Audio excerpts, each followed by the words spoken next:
قرآن پاک میں اللہ تعالیٰ نے اکثر اللہ اور رسول کو ساتھ ساتھ ذکر کیا، اطیعوا اللہ و اطیعوا الرسول من یطع اللہ و رسولہ۔ کل میں نے تھوڑا سا اس پہ بتایا تھا، تؤمنون باللہ و رسولہ، آمنوا باللہ و رسولہ، براءۃ من اللہ و رسولہ، اذان من اللہ و رسولہ، من یعص اللہ و رسولہ، من یشاقق اللہ و رسولہ۔ یہ قرآن میں بے شمار ہے کہ اللہ اپنے ساتھ اپنے حبیب کو لاتا، لیکن چند مقام ایسے ہیں جہاں اللہ اپنے ساتھ والدین کو لاتا ہے، ماں باپ کو لاتا ہے۔ اس کے علاوہ اللہ اور کسی چیز کو اپنے ساتھ ذکر نہیں، یا اپنے ساتھ اپنے حبیب کو ذکر کرتا ہے، یا پھر اس کے بعد اللہ تعالیٰ نے ماں باپ کو اپنے ساتھ ذکر کیا ہے۔ اس میں سے ایک مقام یہ ہے کہ اللہ تعالیٰ فرماتا ہے کہ اللہ کے ساتھ کسی چیز کو شریک نہ ٹھہراؤ اور والدین کے ساتھ احسان کرو، والدین کے ساتھ احسان کرو۔ وَقَضَىٰ رَبُّكَ أَلَّا تَعْبُدُوا إِلَّا إِيَّاهُ وَبِالْوَالِدَيْنِ إِحْسَانًا يَا بُنَيَّ لَا تُشْرِكْ بِاللَّهِ إِنَّ الشِّرْكَ لَظُلْمٌ عَظِيمٌ وَوَصَّيْنَا الْإِنسَانَ بِوَالِدَيْهِ۔ تو اللہ تعبدوا الا اللہ وبالوالدین احسانا، یہ قرآن میں کئی جگہ اللہ تعالیٰ نے اس کو اس طرح ذکر فرمایا کہ اپنے ساتھ والدین۔ اللہ کا شکر ہے کمزور سے کمزور مسلمان بھی مشرک نہیں ہوتا ہے، اس لیے اتنی جلدی کسی کو کہنا یہ مشرک ہے، یہ مشرک ہے، یہ مشرک ہے، یہ بڑی زیادتی کی بات ہے، بڑی زیادتی قبول ہے۔ اس سے احتیاط کرنی چاہیے، اس سے بچنا چاہیے۔ اللہ کے فضل سے مسلمان کے دل میں توحید ہے، وہ جہالت کی وجہ سے کوئی کچھ بول رہا ہوتا ہے، کوئی کچھ بول رہا ہوتا ہے، اس پر اس کو کافر قرار دے دینا، مشرک قرار دے دینا، یہ اتنا آسان نہیں ہے۔ تو میرا ملک تو ویسے ہی ٹکٹک کے کفر کے فتوے مل رہے ہیں، جتنے مرضی کٹوا لو، جتنے مرضی لکھوا، جنہوں مرضی کافر قرار دے دو، جنہوں مرضی، ہر قسم کے لوگ ہوتے ہیں۔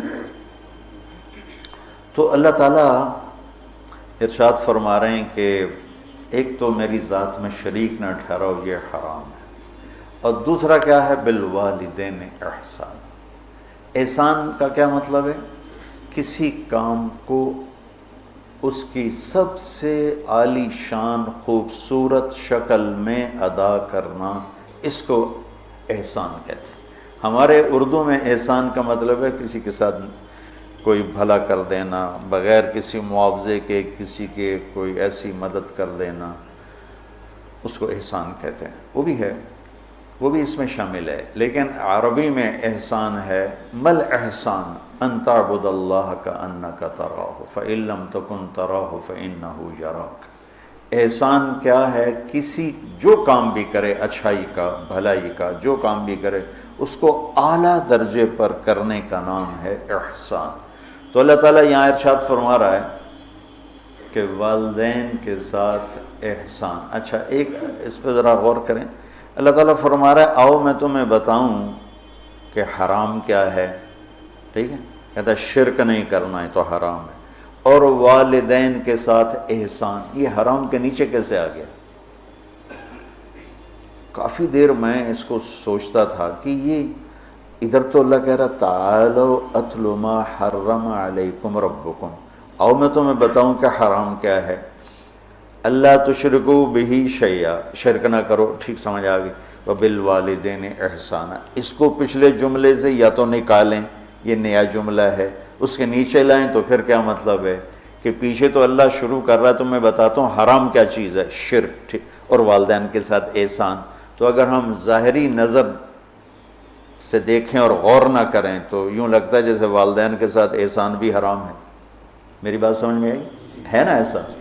ٹھیک ہے، ہاں۔ یہاں اللہ تعالیٰ بڑی عجیب طریقے سے ماں باپ کی عظمت کو بتا رہے ہیں کہ ماں باپ کے ساتھ صرف احسان ہی مطلوب ہے، اس سے نیچے جو ہوگا وہ حرام ہوگا، حرام سے نہیں نکل سکو گے۔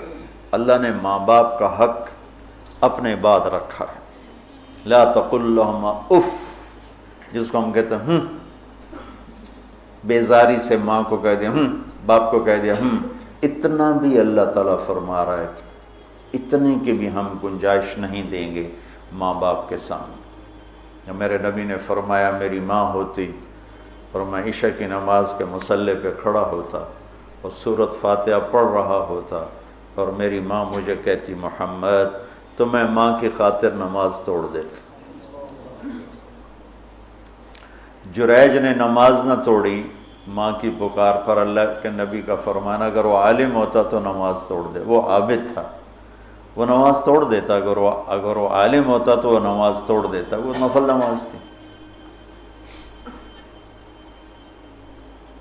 تو اللہ تعالیٰ وَقَضَىٰ رَبُّكَ أَلَّا تَعْبُدُوا إِلَّا إِيَّاهُ وَبِالْوَالِدَيْنِ إِحْسَانًا، کہ تیرے رب کا فرمان ہے، تیرے رب کا اعلان ہے کہ بندگی صرف اللہ کی ہے اور احسان ہے والدین کے ساتھ۔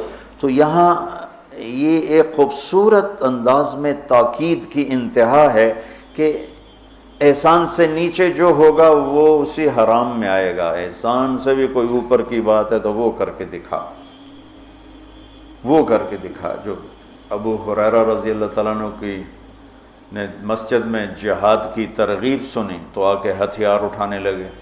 ماں نے پوچھا کہاں جا رہے ہو؟ کہا میں جہاد پہ جا رہا ہوں۔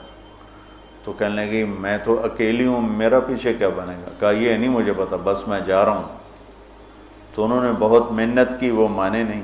پھر انہوں نے اپنے چھاتیوں کی طرف اشارہ کیا، دیکھ میں نے تمہیں یہ دودھ پلایا ہے، اس کے واسطے رک جا۔ کہا نہیں میں نہیں رکوں گا، ہتھیار اٹھا کے چل دیے۔ ان کی والدہ نے اللہ کے نبی کو پیغام بھیجا کہ میں نے دودھ کا واسطہ دیا پھر بھی یہ مجھے چھوڑ کے جا رہا۔ تو ابو ہریرہ جب آئے تو آپ نے منہ یوں پھیر لیا، میں آپ کو بتا چکا ہوں کہ آپ کی ناراضگی کی نشانی تھی کہ آپ دیکھ کے منہ یوں پھیر لے، آپ نے منہ پھیر لیا۔ تو ابو ہریرہ یا رسول اللہ خیریت تو ہے؟ کیا ہوا؟ کہ تیری ماں تجھے دودھ کا واسطہ دیتی ہے اور تو پھر ہتھیار اٹھا کے جہاد کو جاتا ہے، مجھے تیرے ایسے جہاد کی کوئی ضرورت نہیں، چل جا اپنی ماں کے پاؤں میں بیٹھ، وہی تیرا جہاد۔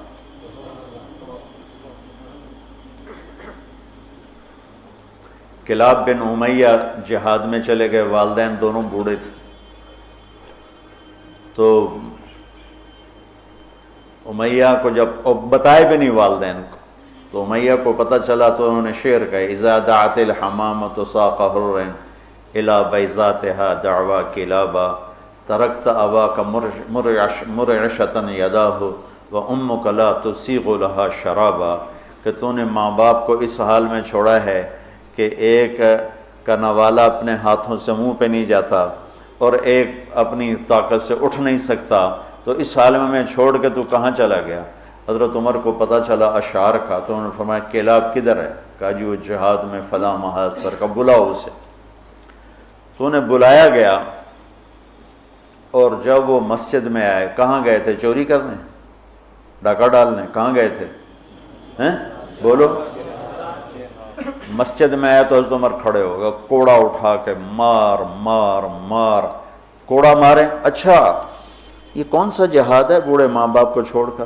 پھر ایک لگائیں ٹھو، یہ کون سا جہاد ہے بوڑھے ماں باپ کو چھوڑ کر؟ اتنا مارا کہ اس کے سر سے خون نکلنے لگا کہ یہ کون سا جہاد ہے بوڑھے ماں باپ کو چھوڑ کر؟ تو پھر فرمایا جب تک تیرے والدین زندہ تجھے مدینہ سے نکلنے کی اجازت نہیں۔ میرے نبی نے بتایا تھا نا قیامت کی نشانیوں میں سے ادنا صدیقہ و اقصی اباہ، کہ لوگ دوست کو گلے لگائیں گے، باپ کو دھکے دیں گے، باپ کو دھکے دیں گے، دوست کو گلے لگائیں گے، والدین اولاد سے ڈریں گے۔ اطاع الرجل زوجتہ وعق امہ، بیویوں کی خاطر ماؤں کو ذلیل کریں گے۔ تو اس کو کیا انتلد الامۃ ربتھا، بیٹیاں ماؤں سے نوکرانیوں جیسا سلوک کریں گی۔ پرانی بات ہے، میں ایک ماں بیٹی کو دیکھ رہا تھا، بیٹی ماں سے کہہ رہی تھی، بیٹی ماں سے کہہ رہی تھی بھوک نہیں بھوک نہیں، ہمارے علاقے کی بات، اور اس کی ماں کے موٹے موٹے آنسو گر رہے تھے، بالکل خاموش، وہ حیران پریشان بھی، جس کو میں نے پیٹ سے جنم دیا آج وہ مجھے کہہ رہی ہے بھوک نہیں۔ تو یہ عام ہے، کہ آج کل کی پڑھی لکھی نسل انہیں نہیں پتہ باپ کسے کہتے ہیں اور ماں کسے کہتے ہیں۔ کوئی ماں باپ کا بھی ہے کہ وہ اولاد کو اس طرح لے کے نہیں چلتے جیسے چلنا چاہیے۔ پہلا قصور تو ماں باپ کا جو 3 سال کے بچے کو اسکول ڈالتے ہیں۔ محبت کی رسیوں کو کاٹنے والے والدین ہیں، محبت کی جڑوں کو اکھاڑنے والے والدین ہیں جو 3 سال کے بچے کو اسکول ڈال دیتے ہیں اور ماں کی گود سے محروم کر دیتے ہیں، اور وہ بچہ جتنے گھنٹے وہاں رہتا ہے اس کے اندر ایک لاوا پکتا رہا۔ چونکہ میں ہاسٹل لائف گزار چکا ہوں، مجھے اس کا خود ذاتی تجربہ ہے۔ حالانکہ میں تو 11 سال کی عمر میں لاہور گیا، میرے والد مجھے ڈاکٹر بنانا چاہتے تھے تو لاہور کے بڑے عالی شان اسکول سینٹرل ماڈل میں داخل کروایا۔ ہاسٹل لائف 11 سال کی عمر، میرا رو رو کے برا حال، 3 سال میں روتا رہا، پھر میرا دل پتھر ہو گیا۔ والدین کے لیے میری محبت مرتے دم تک پھر بیدار نہ ہو سکی۔ ہاں، تبلیغ میں لگنے کے بعد میں ان کا ادب، احترام، خدمت، سامنے نہیں بولنا، پوری اپنی جاں فشانی کے ساتھ ان کی خدمت، لیکن میرے دل میں ان کے لیے محبت کی شمع نہیں جل سکی کہ انہوں نے اسے خود بجھایا تھا۔ تو اس میں والدین آج کل بہت روتے ہیں، لیکن اس میں ایک بہت بڑی وجہ خود والدین بھی ہیں کہ وہ بچوں کو وہ ٹائم جو پہلے 10 سال والدین بچے کو دے دیں، ساری زندگی بچہ والدین کو دے دے، اور 3 سال کے بچے کو دھکا دے دیا۔ اب تو اسکولوں کا اشتہار ہے 18 ماہ کا بچہ بھی لے لیں، میں جمدے نال ہی لے لو، ماما نو چھٹی دے دے میں جم کے تھوڑی جھولی چ پا دیں۔ یہ میں کیا کروں، میرے دیس کا ڈاکٹر بھی تاجر ہے، وکیل بھی تاجر ہے، اور یہ علم والے بھی تاجر ہیں۔ جب کسی قوم پہ زوال آتا ہے تو ہر شعبے پہ آتا ہے۔ جب علماء تجارت دین کو بیچ رہے ہیں تو باقیوں سے کیا گلا، جب ممبر ہی بک گیا ہے تو پیچھے کیا گلا۔ سارے ایسے نہیں ہیں، سارے وکیل ایسے نہیں، سارے ڈاکٹر ایسے نہیں، سارے علماء ایسے نہیں، یہ اکثریت کی بات ہے۔ ہر طبقے میں چونکہ شر غالب ہے تو ہر طبقے میں وہ غالب ہے۔ تو میرا رب کہتا ہے کہ ایک میری ذات میں شریک نہ ٹھہراؤ، اور ایک والدین سے احسان سے نیچے ہمیں قبول نہیں، احسان تک پہنچو گے تو قبول ہوگا۔ آپ جنت میں تشریف لے گئے تو قرآن کی تلاوت سنی، آپ نے فرمایا کون کر رہے تلاوت؟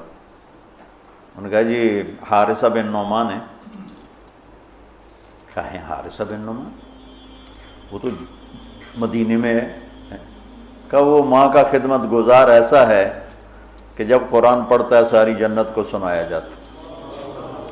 وہ ماں کے کیسے خدمت گزار تھے کہ ماں کے کپڑے خود دھوتے تھے، بیوی سے نہیں دھلواتے تھے۔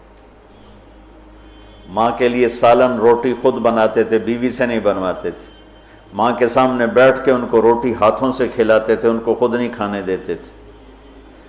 ماں کے سر میں تیل لگاتے تھے، کنگھی کرتے تھے، جوئیں نکالتے تھے، یہ سارا کام وہ کرتے تھے۔ 2 صحابہ کے بارے میں آتا ہے کہ والدین ماں کی وہ خدمت کی جو کوئی نہیں کر سکا، ایک حضرت عثمان اور ایک حضرت حارثہ بن نعمان، عثمان بن عفان اور حارثہ بن نعمان۔ اور حضرت امام زین العابدین علیہ السلام اپنے والدہ کے ساتھ روٹی نہیں کھاتے تھے۔ اور یہ ہمارے ہاں تو ہم اجمی لوگ ہیں نا، بخیل لوگ ہیں، اب وکری پلیٹیں جو اپنی بوٹیاں پا لو، کوئی اور نہ کھا لوے۔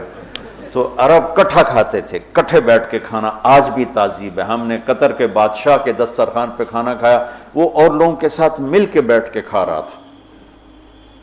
تو کسی نے کہا آپ ماں کی اتنی خدمت کرتے ہیں تو آپ ان کے ساتھ کھانا کیوں نہیں کھاتے؟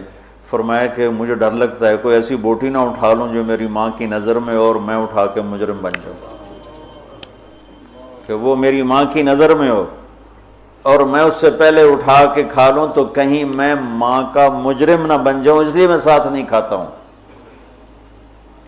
کسی نے حضرت علی سے پوچھا حسن آپ کے بیٹے کیسے ہیں؟ کہا میں جب چلتا ہوں تو میرے آگے نہیں چلتا، میرے پیچھے چلتا ہے۔